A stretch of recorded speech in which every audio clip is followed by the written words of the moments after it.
ओम शांति। सुनते हैं प्यारे बाबा की 3 अक्टूबर 69 की अव्यक्त मुरली। इस मुरली का टाइटल है संपूर्ण समर्पण की निशानियां। आज की मुरली में 4 क्वेश्चन। नंबर 1, संपूर्ण परवानों के लक्षण क्या हैं? नंबर 2, संपूर्ण समर्पण किसे कहते हैं? नंबर 3, घबराहट को गायब करने की क्या विधि है? लास्ट, डबल टीका कौन सा है जो बाबा लगाते हैं? तो सुनते हैं 3 अक्टूबर 69 की मुरली। मुरली का टाइटल संपूर्ण समर्पण की निशानियां। किसको देखते हो? कौन किसको देख रहे हो? 2-3 ने अपना अपना विचार सुनाया। आज बाप दादा अपने संपूर्ण परवानों को देख रहे हैं, क्योंकि कहां तक परवाने बने हैं वो देखने आए हैं। वैसे तो परवाने क्षमा के पास आ जाते हैं, लेकिन यहां तो क्षमा भी परवानों से मिलती है। आपको मालूम है जो संपूर्ण परवाने होते हैं उनके लक्षण क्या है और परख क्या है? हर एक ने सुनाया, आप सब ने सुनाया, वो यथार्थ है। मुख्य सार तो यही निकला कि जो परवाने होंगे वो एक तो क्षमा के स्नेही होंगे, समीप होंगे, और सर्व संबंध उस एक के साथ ही होंगे। तो सर्व संबंध, स्नेही, समीप और साहस, 4 निशानी बाबा ने बताई। सर्व संबंध बाबा से होंगे, स्नेही बहुत होंगे बाबा के, समीप भी होंगे और साहस उनमें बहुत होगा। जो संपूर्ण परवाने हैं उनमें चारों ही बातें देखने में आती हैं। तो आप सबको यहां भट्ठी में किस लिए बुलाया है? तो यह 4 बातें सुनाई हैं, वो चारों ही बातें अपने संपूर्ण स्टेज में धारण करनी है। 1% भी कम ना होना चाहिए। कई बच्चे कहते हम हैं तो सही, लेकिन इतने परसेंट। तो जिनमें परसेंट की कमी हो गई तो उनको संपूर्ण परवाना नहीं कहेंगे परसेंट में आगे ना, फिर संपूर्ण शब्द कैसे लगेगा? वो परवाना दूसरी क्वालिटी का कहा जाएगा। हाँ, जो कि आप सुनो, वो दूसरी क्वालिटी भी क्या, जो कि चक्कर ही काटने वाले होते। एक होते हैं शीघ्र एक ही बार समा पर फिदा होने वाले, दूसरे होते हैं सोच समझकर कदम उठाने वाले। तो जो सोच समझकर कदम उठाते रहेंगे उनको कहेंगे फेरी पहनने वाले, चक्कर काटने वाले। तो दूसरी क्वालिटी वाले परवाने कई प्रकार के संकल्पों, विघ्नों, कर्मों में ही चक्कर काटते रहते हैं। तो आज पांडव सेना को भट्ठी में बुलाया है। कहीं पर भी कोई फैक्ट्री होती है तो जो बढ़िया फैक्ट्री होती है उसकी छाप लगती है। अगर उस फैक्ट्री की छाप नहीं होती तो वो चीज इतनी नहीं चलती है। इस रीति आप भी जो भट्ठी में आए हैं तो यहां भी छाप लगाने के लिए आए हो। ट्रेडमार्क होता है ना, आप फिर कौन सी छाप लगवाने के लिए आए हो?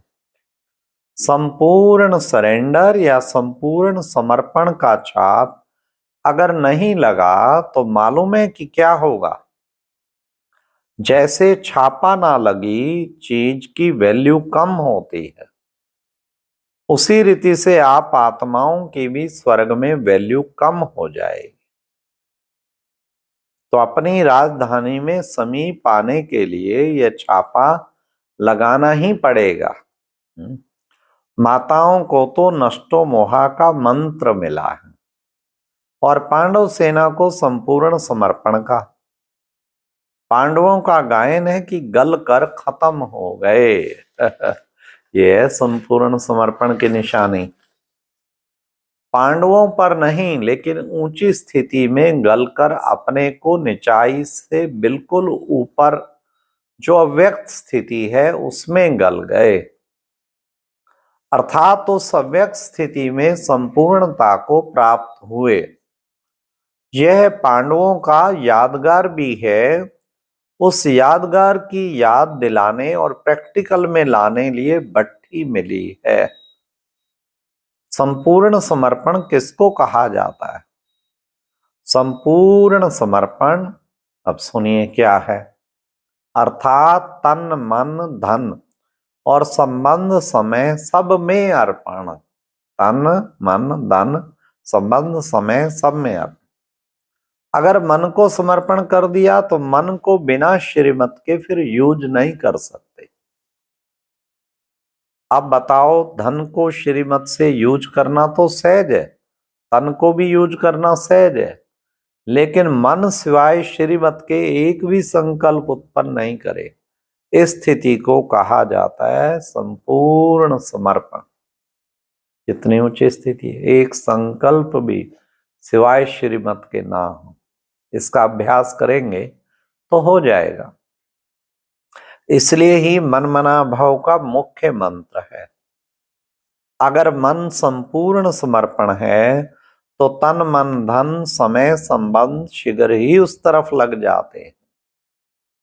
तो मुख्य बात ये मन को समर्पण करना, अर्थात व्यर्थ संकल्प विकल्पों को समर्पण करना। वो ही परख है संपूर्ण परवाने की। संपूर्ण समर्पण वालों को मन में सिवाय उनके गुण कर्तव्य संबंध के कुछ और सूझता ही नहीं। अब बताओ कि ऐसा छापा लगाया हुआ है जैसे आजकल के जमाने में आप लोग सब दफ्तरों में काम करते हो, तो कभी कभी दफ्तर की जो चीजें होती हैं अपने काम में लगा देते हो। आपने जो समर्पण कर दिया तो आपकी चीज नहीं रही, जिनको दिया उनकी हुई, तो उनकी चीज को आप अपने कार्य में यूज नहीं कर सकते। लेकिन संस्कार होने के कारण कभी कभी श्रीमत के साथ मनमत, देहाभिमान पने की मत, शुद्र पने की मत कहीं यूज कर लेते। इसलिए ही कर्मातीत अवस्था का अव्यक्त स्थिति सदा एक रस नहीं रहती। क्यों?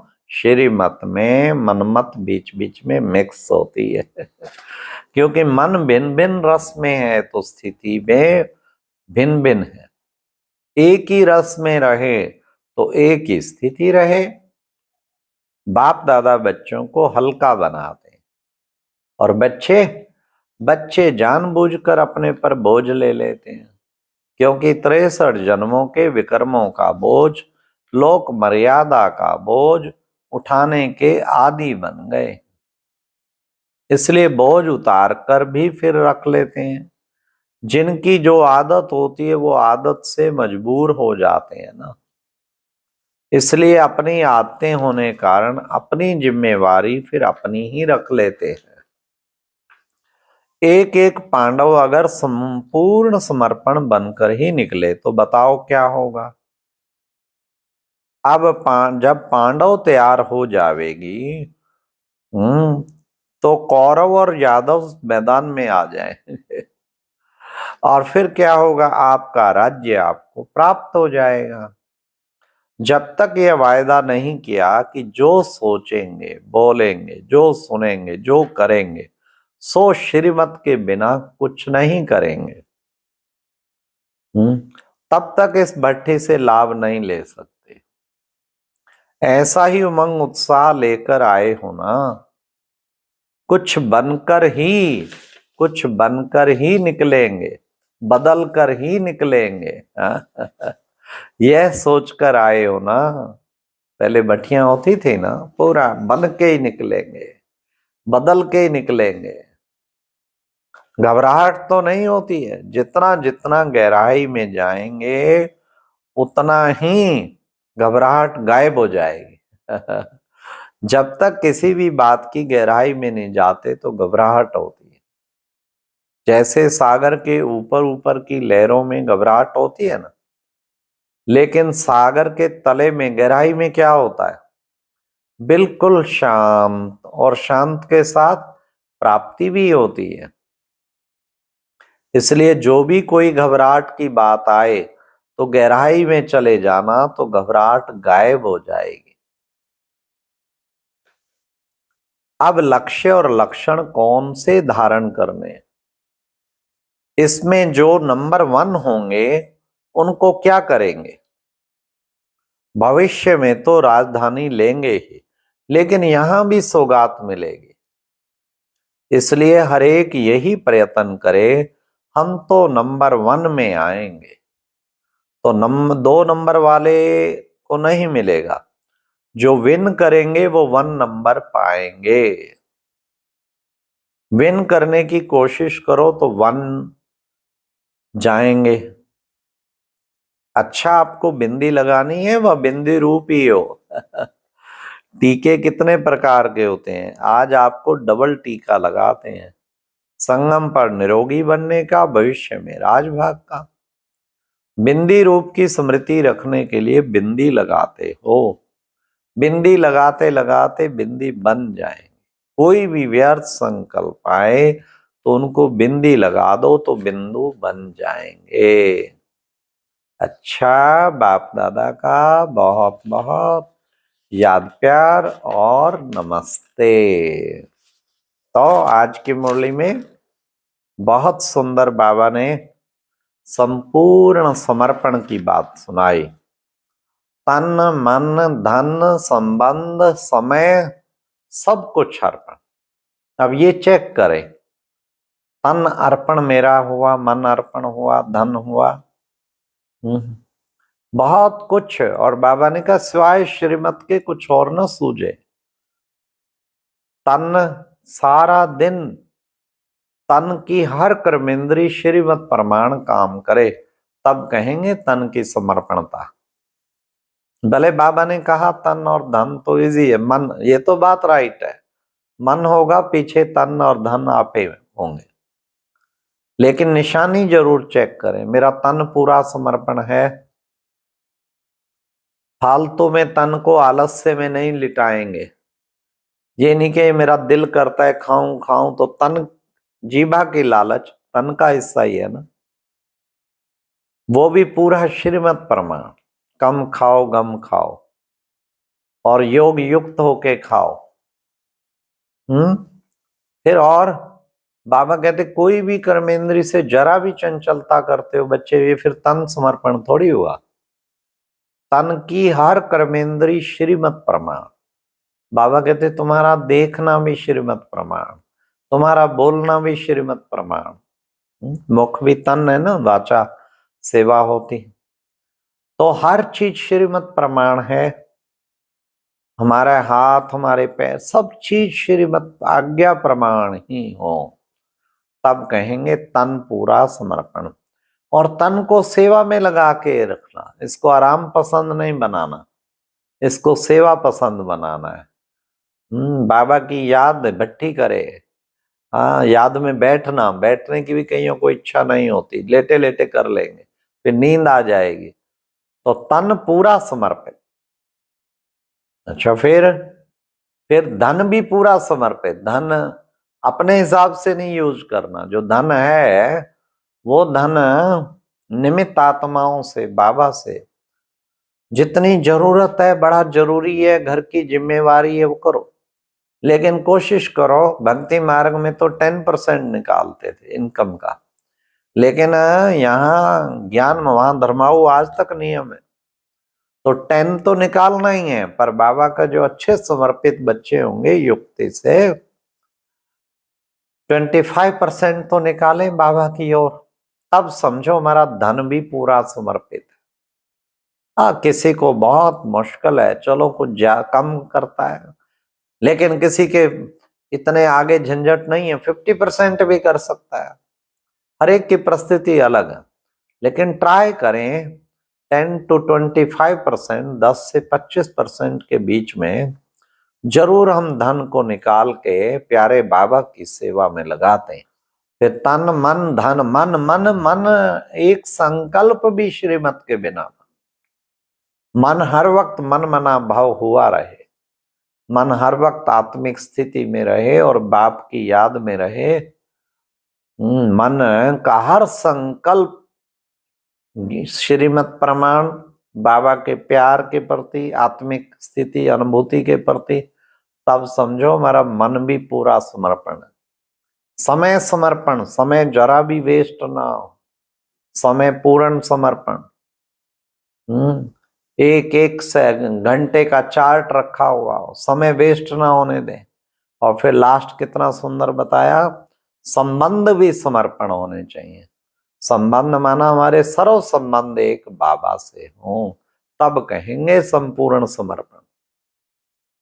तो आज की मुरली कितनी अच्छी थी। पक्का संकल्प करें, हमें पूर्ण समर्पण, संपूर्ण समर्पण होना है। अच्छा, ओम शांति। और अब यह एक बहुत अच्छी वीडियो भी जरूर देखें।